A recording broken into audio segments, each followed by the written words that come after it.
ಅಂಗನವಾಡಿ ಕಾರ್ಯಕರ್ತೆಯರ ಅನಿರ್ದಿಷ್ಟಾವಧಿ ಹೋರಾಟ ಶನಿವಾರವೂ ಮುಂದುವರೆದಿದ್ದು, ಕಾರ್ಯಕರ್ತೆ ಹಾಗೂ ನೌಕರರ ಸಂಘಟನೆ ಸರ್ಕಾರದ ಯಾವುದೇ ಬೆದರಿಕೆಗೆ ಜಗ್ಗದೆ ಬೇಡಿಕೆಗೆ ಪಟ್ಟು ಹಿಡಿದು ಹೋರಾಟ ಮುಂದುವರೆಸಿದ್ದಾರೆ. ಈ ವೇಳೆ ಇವರ ಹೋರಾಟವನ್ನು ಬಿಜೆಪಿ ಬೆಂಬಲ ನೀಡಿದ್ದು, ವಿರೋಧ ಪಕ್ಷದ ನಾಯಕ ಆರ್. ಅಶೋಕ್ ಹಾಗೂ ಪರಿಷತ್ ಪ್ರತಿಪಕ್ಷದ ನಾಯಕ ಛಲವಾದಿ ನಾರಾಯಣಸ್ವಾಮಿ ಪ್ರತಿಭಟನಾ ಸ್ಥಳಕ್ಕೆ ಭೇಟಿ ನೀಡಿ ಅಂಗನವಾಡಿ ನೌಕರರನ್ನು ಬೆಂಬಲಿಸಿದ್ದು, ಅಂಗನವಾಡಿ ಕಾರ್ಯಕರ್ತೆ ಹಾಗೂ ಸಂಘಟನೆಗೆ ಆನೆಬಲ ಬಂದಂತಾಗಿದೆ. ಇಷ್ಟು ದಿನ ನಡೆದ ಹೋರಾಟದಲ್ಲಿ ಯಾವುದೇ ರಾಜಕೀಯ ಪಕ್ಷದ ನಾಯಕರು ಭೇಟಿ ನೀಡಿಲ್ಲವಾಗಿತ್ತು.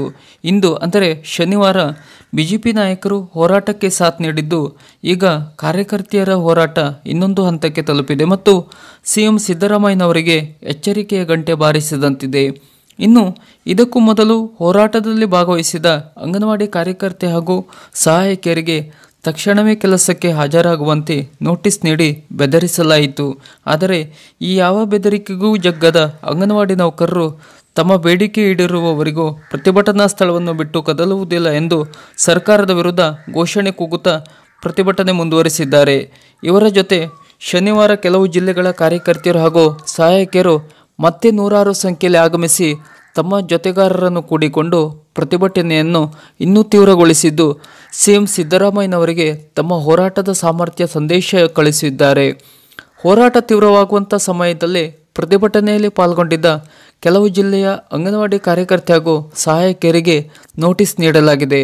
ಫೆಬ್ರವರಿ 1ರಿಂದ ಕೆಲಸಕ್ಕೆ ಹಾಜರಾಗಬೇಕು, ಇಲ್ಲದಿದ್ದರೆ ನಿಯಮಾನುಸಾರ ಶಿಸ್ತು ಕ್ರಮ ಜರುಗಿಸಲಾಗುವುದು ಎಂದು ಶಿವಮೊಗ್ಗ ಜಿಲ್ಲೆಯ ಮಹಿಳಾ ಮತ್ತು ಮಕ್ಕಳ ಕಲ್ಯಾಣ ಇಲಾಖೆಯ ಉಪನಿರ್ದೇಶಕರು 7 ಮಂದಿ ಕಾರ್ಯಕರ್ತೆಯರಿಗೆ ನೋಟಿಸ್ ಜಾರಿ ಮಾಡಿದ್ದಾರೆ.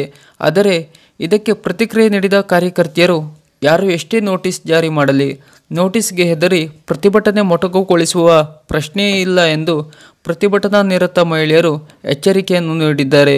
ಇನ್ನು ಶನಿವಾರ ಪ್ರತಿಭಟನಾ ಸ್ಥಳಕ್ಕೆ ಭೇಟಿ ನೀಡಿದ ಬಿಜೆಪಿ ನಾಯಕ ಆರ್. ಅಶೋಕ್ ಸುದ್ದಿಗಾರರ ಜೊತೆ ಮಾತನಾಡಿ ಅಂಗನವಾಡಿ ಕಾರ್ಯಕರ್ತೆಯರ ಮೇಲೆ ದೌರ್ಜನ್ಯ ಎಸಗಿದ್ದಾರೆ, ಗಂಟು ಮೂಟೆ ಕಟ್ಟಿಕೊಂಡು ಮನೆಗೆ ಹೋಗಿ ಎಂದು ಬೆದರಿಸಿದ್ದಾರೆ. ಅಂಗನವಾಡಿ ಕಾರ್ಯಕರ್ತೆಯರಿಗೆ ತಮ್ಮ ಬೇಡಿಕೆಗಾಗಿ ಪ್ರತಿಭಟಿಸಲು ಅವಕಾಶ ನೀಡುತ್ತಿಲ್ಲ, ಕುಡಿಯುವ ನೀರು, ಶೌಚಾಲಯ, ಟೆಂಟ್ ಮೊದಲಾದ ಮೂಲಸೌಕರ್ಯ ಕಲ್ಪಿಸುತ್ತಿಲ್ಲ. ಕಾಂಗ್ರೆಸ್ ಪಕ್ಷ ಚುನಾವಣಾ ಪ್ರಣಾಳಿಕೆಯಲ್ಲಿ ಅಂಗನವಾಡಿ ಕಾರ್ಯಕರ್ತೆಯರಿಗೆ 15,000 ಹಾಗೂ ಮಿನಿ ಅಂಗನವಾಡಿ ಕಾರ್ಯಕರ್ತೆಯರಿಗೆ 7,000 ರೂಪಾಯಿ ನೀಡಲಾಗುವುದೆಂದು ಘೋಷಿಸಿದೆ.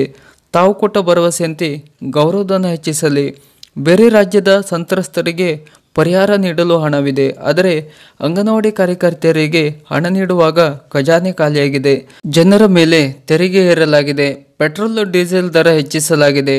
ಇಷ್ಟೆಲ್ಲ ಆದಾಯ ಬಂದರೂ ಅಂಗನವಾಡಿ ಕಾರ್ಯಕರ್ತೆಯರಿಗೆ ನೆರವಾಗುತ್ತಿಲ್ಲ. ಈ ಕೂಡಲೇ ಸಿಎಂ ಸಿದ್ದರಾಮಯ್ಯನವರು ಅಂಗನವಾಡಿ ನೌಕರರ ಬೇಡಿಕೆ ಈಡೇರಿಸಲಿ. ಅಂಗನವಾಡಿ ಕಾರ್ಯಕರ್ತೆಯರ ಪ್ರತಿಭಟನೆಗೆ ಬಿಜೆಪಿ ಬೆಂಬಲ ನೀಡುತ್ತಿದೆ. ಅಂಗನವಾಡಿ ಕಾರ್ಯಕರ್ತೆ ಹಾಗೂ ಸಹಾಯಕಿಯರನ್ನು ಕರೆದು ಮಾತನಾಡಿಸಲಿ, ಭರವಸೆ ಈಡೇರಿಸಲಿ, ಇಲ್ಲದಿದ್ದರೆ ಸರ್ಕಾರದ ವಿರುದ್ಧ ಹೋರಾಟ ಮಾಡಲಾಗುವುದು. ಅಂಗನವಾಡಿ ಕಾರ್ಯಕರ್ತೆಯರಿಗೆ ಪ್ರತಿಭಟಿಸಲು ಅವಕಾಶ ನೀಡದೇ ಇದ್ದಲ್ಲಿ ನಾವೇ ಬಂದು ಪ್ರತಿಭಟನೆಗೆ ಕೂರುತ್ತೇವೆ ಎಂದು ಸಿದ್ದರಾಮಯ್ಯ ಸರ್ಕಾರಕ್ಕೆ ಆರ್. ಅಶೋಕ್ ಎಚ್ಚರಿಕೆಯ ಸಂದೇಶ ರವಾನಿಸಿದರು. ಅಂಗನವಾಡಿ ನೌಕರರ ಹೋರಾಟ ದಿನಕ್ಕೊಂದು ತಿರುವು ಪಡೆಯುತ್ತಿದೆ. ಸಿದ್ದರಾಮಯ್ಯ ಸರ್ಕಾರ ಅಂಗನವಾಡಿ ಕಾರ್ಯಕರ್ತೆಯರ ಹೋರಾಟ ಹತ್ತಿಕ್ಕಲು ನಾನಾ ಪ್ರಯತ್ನ ನಡೆಸುತ್ತಿದೆ. ನಿನ್ನೆ ಪೊಲೀಸರ ಮೂಲಕ ಟೆಂಟ್ ತೆರೆಯಲು ಪ್ರಯತ್ನಿಸಿತು. ಇಂದು ಕಾರ್ಯಕರ್ತೆಯರಿಗೆ ನೋಟಿಸ್ ನೀಡಿ ಬೆದರಿಸಿದೆ. ಈಗ ಹೋರಾಟಗಾರರ ಜೊತೆ ವಿರೋಧ ಪಕ್ಷಗಳು ಕೈಜೋಡಿಸಿದ್ದು ಅಂಗನವಾಡಿ ನೌಕರರ ಹೋರಾಟ ರಾಜಕೀಯ ತಿರುವು ಪಡೆದುಕೊಂಡಿದೆ. ಈಗ ಸಿಎಂ ಸಿದ್ದರಾಮಯ್ಯ ಮತ್ತೇನಾದರೂ ಬಲ ಪ್ರಯೋಗಕ್ಕೆ ಮುಂದಾದರೆ ಈ ಅಂಗನವಾಡಿ ನೌಕರರ ಹೋರಾಟ ಇನ್ನೂ ದೊಡ್ಡ ಮಟ್ಟದಲ್ಲಿ ನಡೆಯುವುದನ್ನು ತಪ್ಪಿಸಲು ಯಾರಿಂದಲೂ ಸಾಧ್ಯವಿಲ್ಲ. ಅಂಗನವಾಡಿ ಕಾರ್ಯಕರ್ತೆ ಹಾಗೂ ಸಂಘಟನೆ ಹೋರಾಟ ಆರಂಭಿಸಿ 1 ವಾರ ಕಳೆಯುತ್ತಾ ಬಂದರೂ ಮಹಿಳಾ ಮತ್ತು ಮಕ್ಕಳ ಕಲ್ಯಾಣ ಸಚಿವೆ ಲಕ್ಷ್ಮೀ ಹೆಬ್ಬಾಳ್ಕರ್ ಯಾವುದೇ ಪ್ರತಿಕ್ರಿಯೆ ನೀಡದಿರುವುದು ಅಂಗನವಾಡಿ ನೌಕರರಿಗೆ ಮೋಸ ಮಾಡಿದಂತಿದೆ. ತಾವು ಅನಾರೋಗ್ಯ ಸಮಸ್ಯೆಯಾಗಿ ರೆಸ್ಟ್ನಲ್ಲಿದ್ದರೂ ಈ ಹೋರಾಟಕ್ಕೆ ಪ್ರತಿಕ್ರಿಯೆ ನೀಡಬೇಕಿತ್ತು. ಅಂಗನವಾಡಿ ನೌಕರರು ಹಾಗೂ ಸಿಎಂ ಮಧ್ಯೆ ಕೊಂಡಿಯಾಗಿ ಸಿಎಂ ಜೊತೆ ಮಾತುಕತೆ ನಡೆಸಿ ತಾವು ಕೊಟ್ಟ ಚುನಾವಣಾ ಭರವಸೆಯನ್ನು ಈಡೇರಿಸಲು ಪ್ರಾಮಾಣಿಕ ಪ್ರಯತ್ನ ಮಾಡಬೇಕಿತ್ತು. ಆದರೆ ಸಚಿವೆ ಎಲ್ಲೂ ಕಾಣಿಸಿಲ್ಲ, ಯಾವುದೇ ಪ್ರತಿಕ್ರಿಯೆ ನೀಡುತ್ತಿಲ್ಲ. ಇನ್ನು ಸಿಎಂ ಈ ಬಗ್ಗೆ ಬೇಗ ಒಂದು ತೀರ್ಮಾನ ತೆಗೆದುಕೊಳ್ಳದೇ ಇದ್ದರೆ ಅಂಗನವಾಡಿ ನೌಕರರ ಹೋರಾಟ ಇನ್ನೊಂದು ಹಂತಕ್ಕೆ ತಲುಪಲಿದ್ದು, ಇನ್ನು ಕೆಲವು ರಾಜಕೀಯ ನಾಯಕರು ಹಾಗೂ ಸಂಘಟನೆಗಳು ಸಾಥ್ ನೀಡುವ ಸಾಧ್ಯತೆ ಇದೆ. ಈ ಕೂಡಲೇ ಸಿಎಂ ಅಂಗನವಾಡಿ ನೌಕರರ ಬೇಡಿಕೆ ಈಡೇರಿಸಲಿ, ಪ್ರತಿಭಟನೆ ಅಂತ್ಯಗೊಳಿಸಬೇಕಿದೆ. ಅಂಗನವಾಡಿ ನೌಕರರ ಇನ್ನಷ್ಟು ಹೊಸ ಅಪ್ಡೇಟ್ನ ಮಾಹಿತಿಗಳಿಗಾಗಿ ಹಾಗೂ ಸರ್ಕಾರದ ಇತರದ ಇನ್ನಷ್ಟು ಮಾಹಿತಿಗಳಿಗಾಗಿ ನಮ್ಮ ಚಾನಲನ್ನು ಸಬ್ಸ್ಕ್ರೈಬ್ ಮಾಡಿ ನಮ್ಮನ್ನು ಬೆಂಬಲಿಸಿ. ನಮಸ್ಕಾರ.